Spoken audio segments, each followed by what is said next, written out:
또 고난주간을 맞이해서 정말 여러분의 마음에 소원하는 바, 또한 여러분이 믿긴 것이 있다면 그 모든 묶임에서 다 해방되게 되기를 주님의 이름으로 축원합니다. 할렐루야, 할렐루야. 저는 이 고난주간을 맞이하면서, 사실 고난주간은 종료주일은 어제부터 시작이 되었지요. 그러면서 제 마음에 아픔도 있지만, 그러나 매일 매 시간 부활의 역사가 일어나고 있습니다. 죽음은 부활을 위해서 죽으심이 일이 허락된 줄로 믿습니다. 할렐루야. 죽은 다음에 끝나면 안 돼요. 부활을 해야 될 줄로 믿습니다. 어젯밤에는 죽을 심정이었지만 아침에는 심령이, 또한 삶이, 마음이, 영혼이 부활될 때에 바로 지키시고 올리신 그 주님이 나의 주님으로 역사되게 될 줄로 믿습니다. 어제는 개선의 날이었어요. 종료주일. 종료주일이란 예수님께서 우리의 구원을 위해서 죽으시기 위해 예루살렘 성으로 입성한 날입니다. 고위직에 당선돼서 취임식을 하러 가는 것도 아니고, 무슨 상 받으러 가는 것도 아니고, 또 경사스러운 일이 있어서 축하받으러 가는 것도 아니라 죽으시러 입성을 하신 거예요. 왜입니까? 죽으시기 위해 태어나셨기 때문에, 죽으셔야만이 인류의 구원이 가능하기 때문에 죽으시러 입성하신 겁니다. 여러분, 죽기 위해 태어난 사람이 이 세상에 어디 있습니까? 죽기 위해 태어났다. 물론 신학적으로 의미 있는 문장입니다. 그러나 인생으로 볼 때 이보다 더 비참한 문장이 세상에 어디 있겠습니까? 태어난 아기를 축하하기 위해서 돌집에 가서 혹은 백일집에 가서 앞으로 잘 죽기를 바랍니다. 이렇게 인사하면은요, 욕 바가지를 먹습니다. 그런데 우리 주님은 죽기 위해서 태어나셨어요. 그리고 30년 사시고 또한 3년 동안 놀랍고 기가 막힌 많은 역사를 일으키신 다음에 며칠을 남겨놓고, 일주일을 남겨놓고 죽으시기 위해서 예루살렘으로 올라오신 거예요. 그의 인기는 절정에 올랐습니다. 저 멀리 있는 데까지 다 소문이 났어요. 죽은 가짜까지도 살리는 엄청난 분이다더라. 인기와 모든 것들이 절정인 그분이 왜 죽으러 이렇게 길을 자초하는 것일까? 그분이 죽으셔야만이 그분의 사명이기 때문에 그렇지요.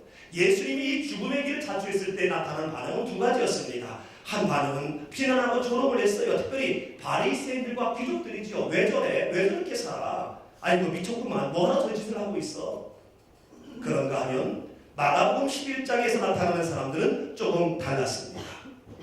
물론 실질적인 왕으로 착각하고 나중에는 실망을 해서 대적하는 자로 바뀌었지만, 그럼에도 불구하고 이들을 통해서 예수님은 예언을 이루시면서 입성을 하십니다. 마가복음 11장 5절 말씀부터 보게 되면은요, 저에게는 마차가 없지만은 그래도 내 나귀 새끼를 사용하신다 하니 제가 허락합니다. 가져가십시오 하면서 제사를 내놓습니다. 저는 카펫을 살 능력이 없습니다. 저는 양탄자를 살 능력이 없습니다. 그러나 내가 겉옷을 벗어서 깔을 테니 나귀에 오르시고 또한 이 겉옷을 밟고 지나가십시오. 나는 음악을 전공한 사람이 아닙니다. 그러나 목청 높여서 호산나 호산나 찬양하겠습니다. 구하옵나니 이제 구원하여 주시옵소서. 내가 음악적인 소질은 없지만 주님을 찬양하겠습니다. 연주할 수 있는 악기는 없습니다. 그러나 길가의 종려나무 가지를 꺾어서 흔들 테니 이것을 그저 환영으로 받아주십시오 라며 환영합니다. 종려가지 나무는요, 전쟁에서 대승을 그러한 장수가 이제는 개선하여 돌아왔을 때에 이 종려나무를 흔들며 환영했을 때 사용되어졌어요.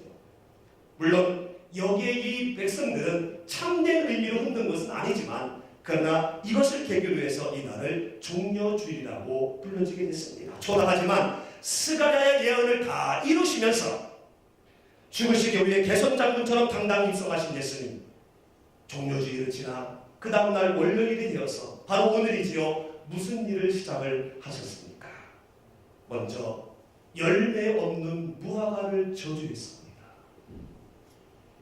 열매 없는 무화과. 성경 공부를 하는데 어느 분이 여기에 대해서 질문을 합니다. 하나님 너무하신 거 아닙니까? 그렇습니다. 왜냐하면요, 이 무화과 나무는 3월에 꽃을 3월에 싹이 나다가 6월에 꽃이 납니다. 열매를 맺어요. 근데 지금 예수님이 말씀하시는 시기는 4월이에요. 열매를 맺을 수 없는 상태가 아닌 거지요. 맺을 수 있는 상태가 아닌 거지요.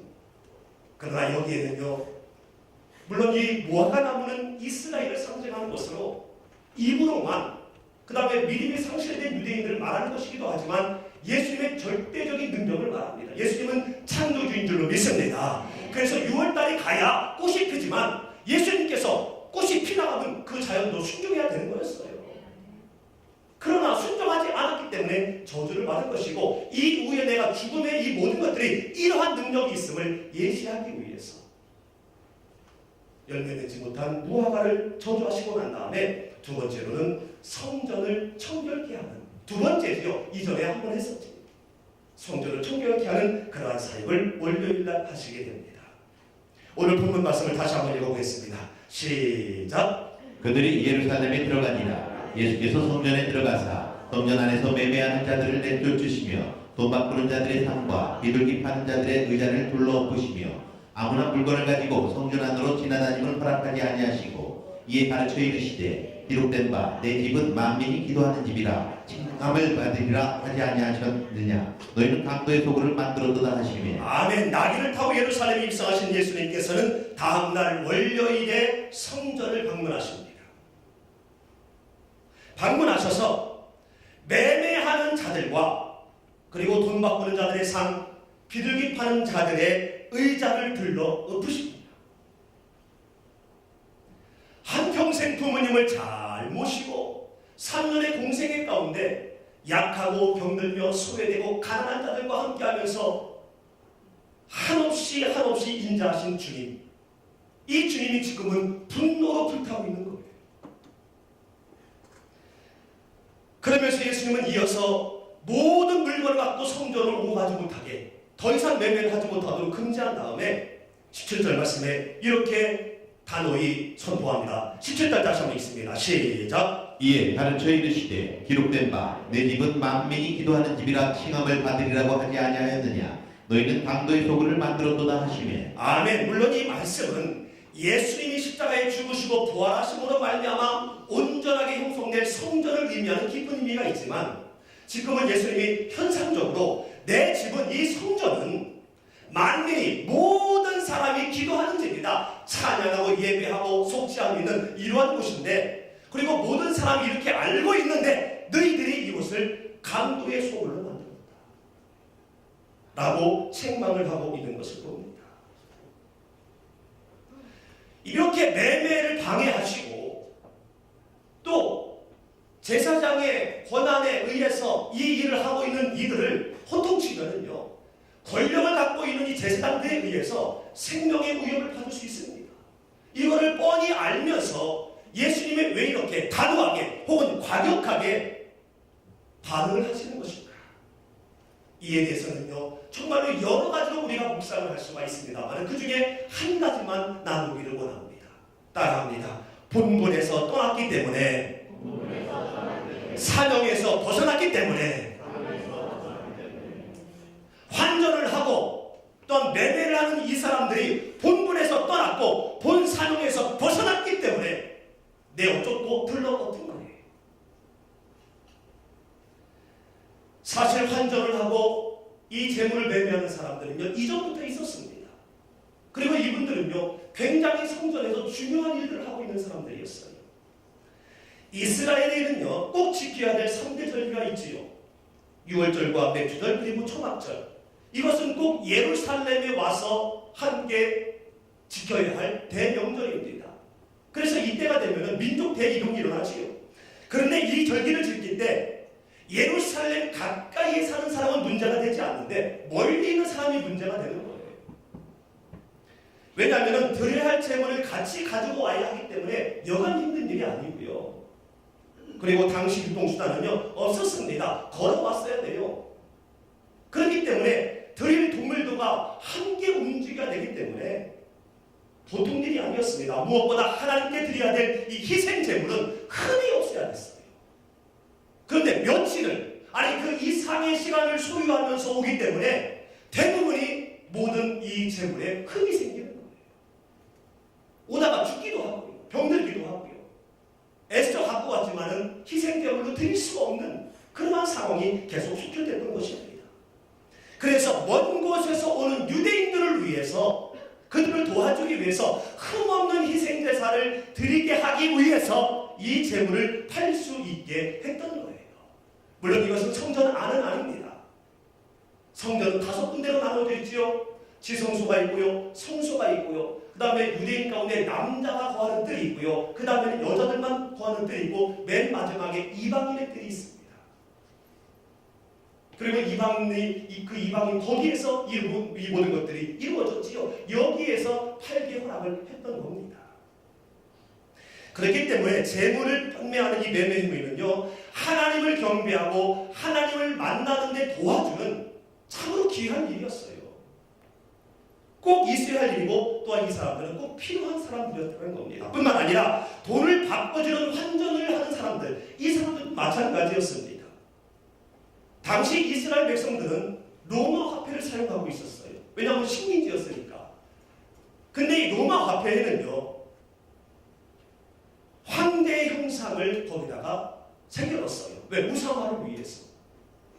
그렇기 때문에 이 로마의 돈을, 이 우상이 그림 있는 로마의 돈을 헌금할 수가 없었습니다. 그렇기 때문에 환전을 했어야 됐어요. 게다가 로마의 돈의 단위는 데나리온, 아스리온, 고드란트입니다.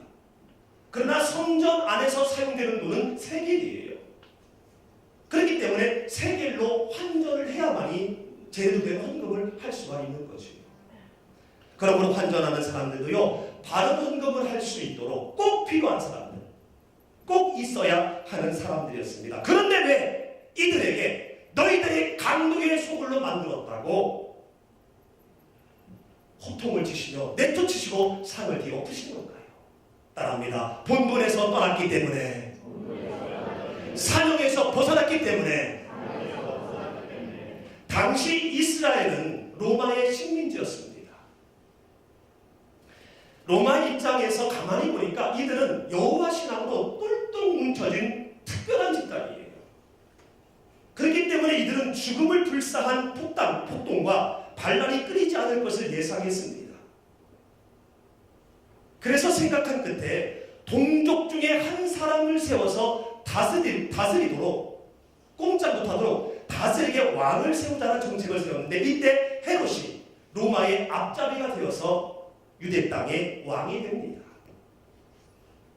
헤롯은요, 자신의 뜻을 펼치기보다는 로마 황제가 원하는 그러한 정치를 할 수밖에 없었고, 폭동과 반란이 일어나지 않는 데에 그는 최선의 노력을 다할 수밖에 없었습니다. 폭동과 반란이 일어나지 않기 위해서는요, 무엇보다 모든 정치와 그리고 모든 종기를 자신의 손아귀에 집어넣는 것이 급선무였어요. 그런데 모세로부터 이스라엘 백성은요, 사람이 다스리는 나라가 아니라 하나님이 다스리는 나라였어요. 그렇기 때문에 모든 정치는 종교에서 시작이 되었고, 종교 지도자들의 세력은 막강했습니다. 그렇기 때문에 헤롯은 이 종교 지도자들의 세력을 막고, 그리고 모든 정치적, 종교적 권력을 잡기 위해서 고심고심한 끝에 로마의 힘을 빌려서 이스라엘의 전통적인 종교제도를 바꿔버립니다. 제사장직을 임기제에서 임명제로 바꿔버린 거예요. 무슨 말이냐면, 제사장은 하나님의 방식으로 아론의 혈통과 레위 지파 사람들에 의해서 계승된 직분입니다. 계승된 직분이에요. 세습되어지는 직분이었는데, 이것을 왕인 헤롯이 임명해버린 거예요. 아론의 혈통이든 관계없고, 레위 지파이든 관계없고, 자기에게 개처럼 충성할 만한 사람에게 제사장으로 임명하여 세워버린 겁니다.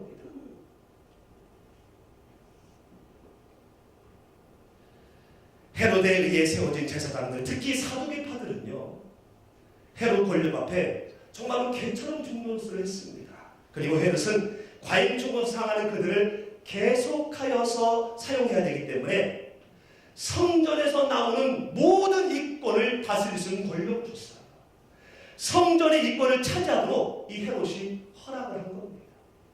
그때부터 사두개파 출신 제사장들을 통해서 이 성전의 타락은 본격화됩니다. 하나님 앞에 찬양하고 하나님 앞에 희생제사를 드리며 하나님의 임재를 소망하는 그러한 성전은 이미 사라졌고요. 돈이 중심이 되는, 만문사상 중심이 되는 성전으로 바뀌어지고 가고 말았다는 겁니다. 모든 관심이 돈에 집중되어져 있었어요. 그리고 성전도 돈을 버는 데의 한 수단으로 사용되어지고 말았다는 것입니다. 성인 남자라면 의무적으로 내야 되는 성전세 터무니없이 올라갔고요. 절기 때마다 매매와 환전 행위도 본연의 의미에서 조금씩 변질되기 시작을 합니다. 다시 말해 흠없는 재물과 그리고 흠없는 재물로 하나님께 제사하고 바른 헌금을 드릴 수 있도록 돕는 자로 세워진 이들이 변질된 잘못된 제사장들과 결탁을 해서 그들도 함께 폭리를 취하는 거예요. 본분에서 떠나고 사명에서 벗어나 그들과 함께 폭리를 취하며 돈을 벌기 위한 매매와 혼전을 하고 있는 것을 보면서 이 예수님이 분노하여서 그들을 내어쫓고 상을 엎어버리신 거예요. 그러면서 너희들이 내 집을 강도의 소굴로 만들었더라고 에레미야 7장 11절에 있는 말씀을 인용해서 호통을 치고 있는 겁니다. 본분에서 떠나 엉뚱한 짓을 하고 있는 너희들이 성전을 더럽혔다고 야단을 치고 있는 거예요. 사랑하는 성도 여러분, 성경은 우리가 교회여 바로 성전이라고 말씀합니다. 저번 주일에도 말씀을 드렸습니다만 우리가 성전이요 우리가 교회입니다. 우리가 성전이고 우리가 교회입니다. 예수님은 죽으셨지만은 그러나 요한복음 2장 19절에 있는 말씀처럼 사흘 동안 성전을 다시 일으키리라는 말씀과 같이 사흘 후에 다시 부활하셨습니다. 그리고 우리의 그리스도가 되셨어요. 그리고 이 그리스도를 믿는 사람이 바로 누구냐면 교회요 성전이 된 것입니다. 뿐만 아니라 승천하신 후 보내신 보혜사 성령 하나님이 그 성전 안에 내주에 계신다라고 말씀하고 있습니다. 고린도전서 3장 16절 말씀 우리 같이 한번 읽어봅니다. 시작. 너희는 너희가 하나님의 성전인 것과 하나님의 성령이 너희 안에 계시는 것을 알지 못하느냐. 아멘. 너희는 너희가 하나님의 성전인 것과 하나님의 성령이 너희 안에 계시는 것을 알지 못하느냐. 네가 하나님의 성전이고 너희 안에 살아계신 보혜사 성령님이 계신데 왜 엉뚱한 짓을 하느냐. 왜 그 본분에서 벗어나고 해야 될 사명을 감당하지 않느냐. 고린도 교회에 생망하면서 마치 오늘 예수님이 내어쫓고 상을 뒤엎으시면서 하시는 것처럼 사도바울 목사님이 객탄을 하면서 말씀하고 있는 겁니다. 우리가 하나님의 성전이요 우리 안에 살아계신 성령님이 내주에 계신 줄로 믿습니다. 여러분 예수님을 여러분의 그리스도로 믿으십니까? 예수님의 이름으로 하나님의 나라의 백성 된 것을 여러분 믿으십니까? 그렇다면 바로 여러분이 성전입니다. 여러분이 바로 교회입니다. 성전으로서의 본분에 손색 없이 살아왔고 변함없이 살아가고 있는가? 성전으로서의 사명에 충실했고 벗어나지 않고 있는가를 점검해야 되는 성전이라는 거예요. 한번 따라합니다. 제가 성전입니다. 제가 성전입니다. 좌분에게 인사합니다. 당신이 성전입니다. 얼굴을 좀 보시면서요.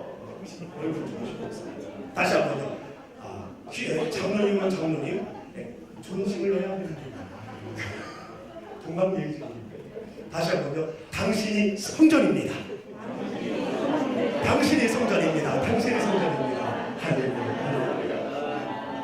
사랑하는 영광 식구들이요, 여러분이 성전인 줄로 믿습니다. 여러분에게는 성전으로서 해야 될 본분이 있고요, 여러분은 성전으로서 충실해야 될 사명이 있습니다. 여러분의 상황과 여러분의 환경에 의해서 그 사명은 다를 수 있으나 본분은 동일합니다. 더럽혀져서는 절대로 안 돼요. 엉뚱한 데 가서는 절대로 안 돼요.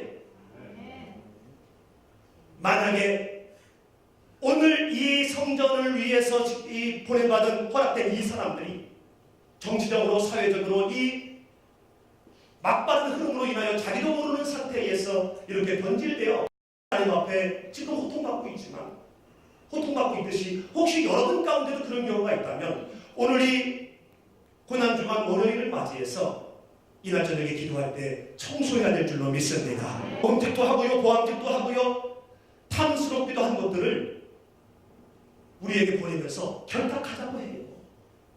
수고했어. 그 정도면 돼. 너 정도면 목사급이야, 장로님급이야, 됐어 라면서 결탁하게 해요. 속지 말아야 할 줄로 믿습니다. 왜냐하면 나는 성전이니까. 예수님이 죽으시고 부활하심으로 말미암아 내가 온전한 성전이 되었으니까, 그리스도 대신 그분을 내가 믿음으로 말미암아 내가 성전이 되었으니까 절대로 유혹에 넘어가서는 아니 될 줄로 믿습니다. 그리고 때로는요 협박을 하기도 합니다. 그래서 하나님 앞에 서운하게 하고요, 기도와 예배를 멈추게 합니다. 경제적인 어려움을 주어서 협박을 합니다. 질병을 주어서 협박을 합니다. 가정의 어려움을 주어서 협박을 하고요, 관계에 불편함을 조성해서 협박을 합니다. 주저앉게 해요. 성전으로서의 본분을, 성전으로서의 사명을 감당하지 못하고 끊임없이 에덴에서 공격했던 그 사단은 오늘날 우리에게도 계속하여 공격하고 있다는 거예요. 우는 사자와 같이 고난주간 월요일을 맞이하면서 결코 우는 사자와 같이 삼킬 자를 찾는 그에게 우리가 빈틈을 주지 않냐고. 만약에 빈틈이 있으면 이날 저녁에 여러분 예수님처럼 내 속에서 내어 쫓을 것은 내어 쫓고, 내 삶 가운데 습관을 내어 쫓을 것은 내어 쫓고, 엎을 것은 갈아 엎음으로 말미암아 여러분 깨끗이 청소해야 할 줄로 믿습니다. 그래서 유혹하고 사회적으로 협박하려고 왔다가도 빈틈이 없구나. 오히려 사탄 마귀가 두 손 두 발 다 들고 우리의 성전으로서의 본분, 우리의 성전 사명자로서의 사명으로서의 본분을 다하는 데에 결코 방해하지 못하는 역사가 일어나게 될 줄로 믿습니다. 말씀의 결론을 맺으려고 합니다. 사랑하는 성도 여러분, 고난주간의 오늘 첫날 성전인 우리가 더럽혀지고 퇴색되지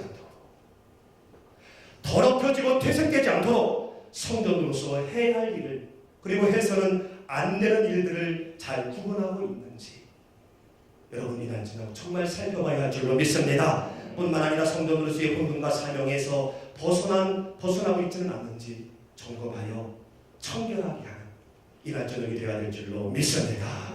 여러분은 성전이십니다.